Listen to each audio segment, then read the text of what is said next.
I've heard stories about people who maintain multiple residences. For example, maybe there's a person who has a house or a condo or apartment in Los Angeles, and they also have one in New York. And one of the challenges I would imagine in maintaining a couple different residences is making sure you have all the stuff at both places. For example, if you cook in Los Angeles and you cook in New York, you're going to need pots and pans and ladles and all that kind of stuff. So if there's a specific pan that they use in Los Angeles, and he doesn't have that pan in New York, when he's in New York and he's going to cook, he might think, oh, I wish I had that pan. Well, how does that relate to vCenter in a vSphere environment? Well, we might have two data centers. We might have one in Los Angeles and we might have one in New York. So we could have an instance, for example, of vCenter server in LA and an instance of vCenter server in New York, or other parts geographically separate from each other. And there may be a need to have, for example, a template to deploy VMs from, and they may want that in Los Angeles and in New York.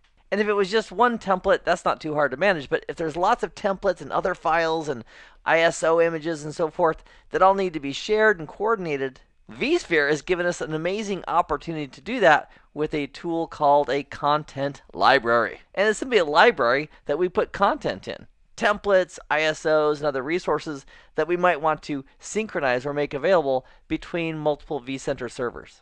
And it's basically pretty simple. First of all, we would create and publish a local library. So let's say in Los Angeles, we create a content library. And let's say we create a special content library that we're going to use to hold templates. And we name it templates underscore library. And then on that content library in LA, we'd simply specify that we want to publish it. And we'd probably also want to go ahead and click the checkbox that says we want to do authentication as well. When we publish our content library, it means other vCenter server instances could then go ahead and they could subscribe to ours. So for example, in New York, they could go ahead and subscribe to our content library called templates library. And then they could sync the content of that templates library from Los Angeles over to New York. So in New York, they wouldn't be able to add new content to the content library if they're a subscriber. It's just basically getting a replica of the content library of LA that then they can have and keep in New York. And there's also an option for a subscriber to go ahead and just get metadata regarding what's in that content library, and then if they need it, then they can go ahead and pull it down. So that's the two basic choices for a subscriber, is that they can pull it all down or just pull information about what's in that library and then download it on demand as needed. So as we start virtualizing more and more of everything, using content libraries to organize our resources like templates, and being able to share them between vCenter server instances makes it easier for us to know where to go for a specific resource. So what I'd like to do is walk you through step by step on how to create and publish and use a content library, and then I'd like you to reinforce what we've learned together in this nugget by doing the hands-on lab. So our configuration journey begins here on our Windows Management Workstation. So we have a shortcut over here in the upper left for the vSphere web client. We'll double click on that. We'll supply our username and password and click Login. Let's also go ahead and expand this to full screen so we can see a little bit more. So here in the vSphere web client, let's go ahead and hover over the home icon and then click on home from the drop-down. So on the home page, to create a content library, we have a couple of options of getting there. And they are, we could click here on content libraries, and that would get us there. Or we could click here on content libraries. And either one we choose will get us to the content libraries section. So we'll click on content libraries. And by default, we don't have any content libraries that are set up, so we'll create one by clicking on the icon to create a new content library. So we'll click on that little icon with the green plus symbol on it, and let's name this templates library. It's also asking us which vCenter server do we want to go ahead and keep this on. Now we only have one vCenter server. It's the vcsa.nuggetlab.com. So with that selected and the name of templates library set, we'll click on next. So what we're going to do on the Los Angeles side is we are going to create a content library. On the New York side, or the person who's going to copy the data, they would go ahead and they would subscribe to our content library. So we'd provide them the URL, we'd provide them the password for authentication, so that their subscribed library would copy and replicate what we have in ours. And so for the lab, we're going to go ahead and create a local content library. We will also publish it so that someone else can subscribe to it. And then we're going to click on the checkbox for Enable Authentication, and we'll put our lab password right here. And then we'll tab down, and we'll put in the confirmation of our password as well. And with that done, we'll click on Next. So for storage, we can put in an SMB or NFS server and path, or we can select a data store. So let's go ahead and use a data store. And then it gives us a choice of the data stores. So let's go ahead and use the network-based iSCSI data store. We'll select that and then click on Next. Here's a summary, and then we'll go ahead and click on Finish. And then what we want to do is give it a moment to go ahead and create that. We'll click on Recent Tasks, and it is done. It created the library. Fantastic. So we'll go ahead and minimize the Recent Tasks section. And then the next thing we need to do is put something in that library. And what I'd like to do for a demonstration is, let's go ahead and take our template that we created in a previous nugget, and let's put that template inside of this templates library. So let's navigate back to the home page. We'll hover on the home icon and then click on Home. And then let's click on VMs and Templates, which will put us on the VMs and Templates tab here. And then here's our template called Linux-1. And you know, I was thinking of something between this nugget and the previous one, and that is this. This template, if we select it and then click on Data Stores, this template is stored on a local data store on ESXi2. Now, is that okay? It'll work, but what happens if ESXi2 goes belly up and it's no longer available? Then we're going to lose the ability to deploy from this template. So what I'd like to do is, let's move the actual storage location for this template over to iSCSI, to a network-based solution that ESX1, 2, and 3 all have access to. So to migrate a virtual machine's storage to a different data store is really simple. However, this is a template, so the template's kind of locked in stone. So if we want to move the data store on the template, we need to convert it back to a VM. So we'll right-click on our template, Linux-1. From the drop-down, we'll say Convert to a virtual machine. It's asking us which ESXi host we want to use. I'm going to choose ESXi2, primarily because the local data store in ESXi2 is being used for its files. And then we'll click on Next, and then we'll click on Finish. And now it's converted back to a VM. So now that it's a VM, we could right-click on that VM, and then from the drop-down we can say Migrate, and this VM is not powered on, it's powered off. And from the Migrate wizard, we can go ahead and specify what we want to do. So we can say, I want to change the storage only. So we'll click that radio button for Change Storage, which basically means move to a different data store regarding the files for that VM, and we'll click on Next. And now it's asking, where would you like to move it? These are the 3 data stores that ESXi2, the host, has access to. So let's choose a network-based data store. We're going to choose iSCSI-data store and click on Next. Actually, let me go back just one step because I want to make sure that we are going to do thin provisioned when that gets moved. So that's currently how it is. I just want to make darn sure it stays as thin provisioned, and we'll click on Next.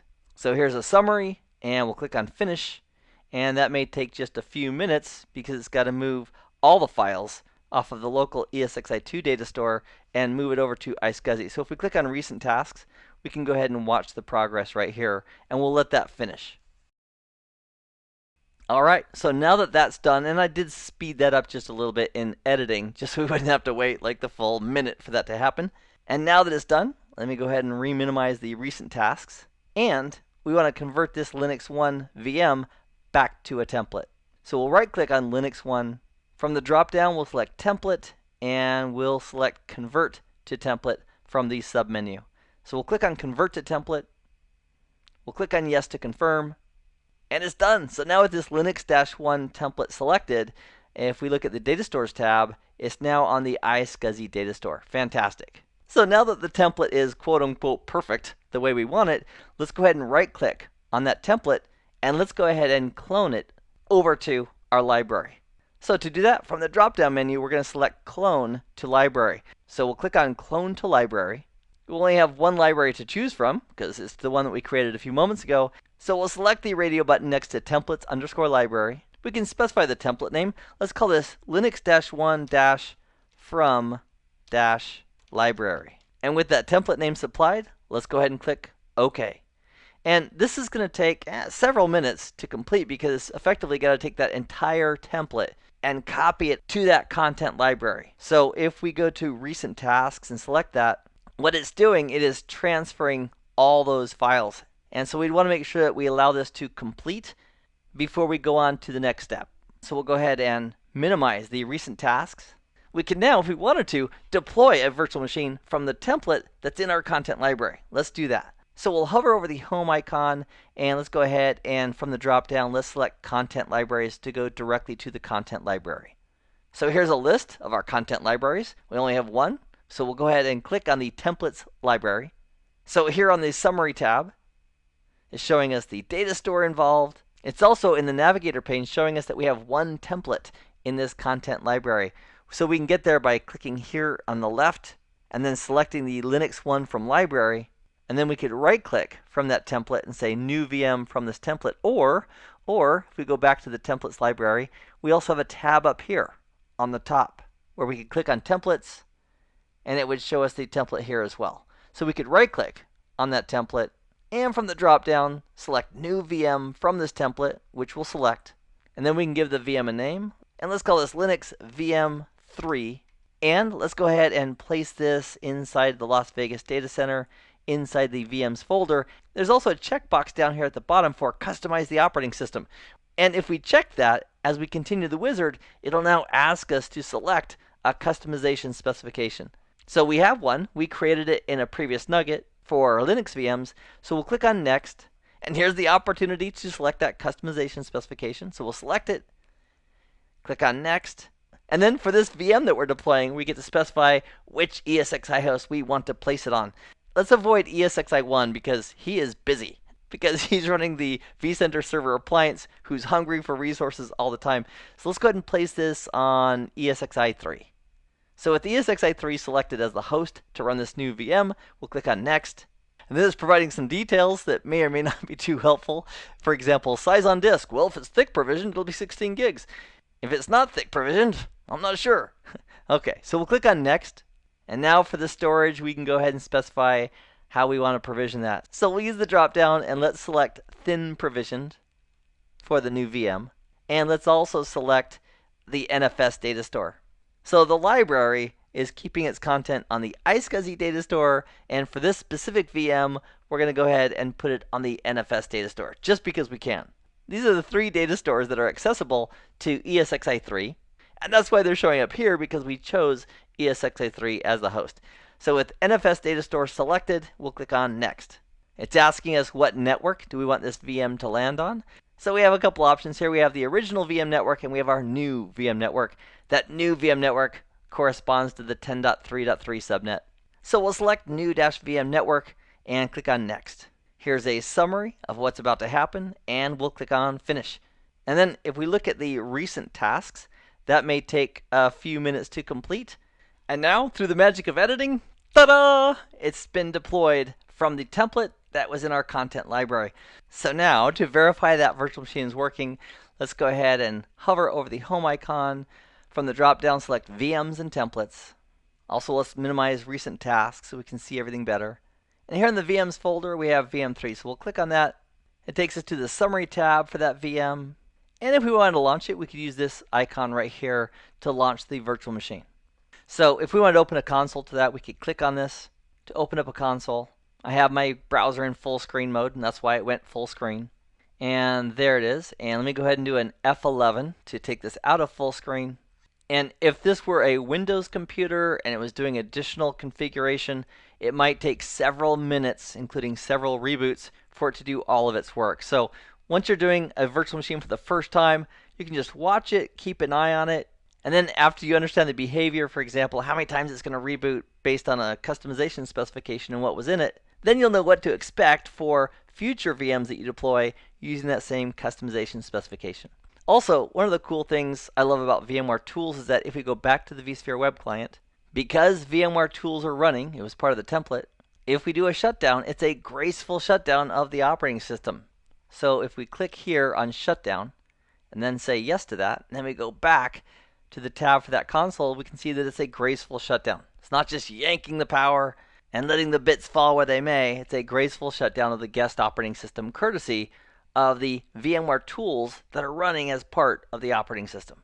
So we'll go back to the vSphere web client, and now, my friend, it is your turn. So in the hands-on lab, take the opportunity to create a content library, clone a template over to that content library, and then from that template in the content library, go ahead and deploy a virtual machine.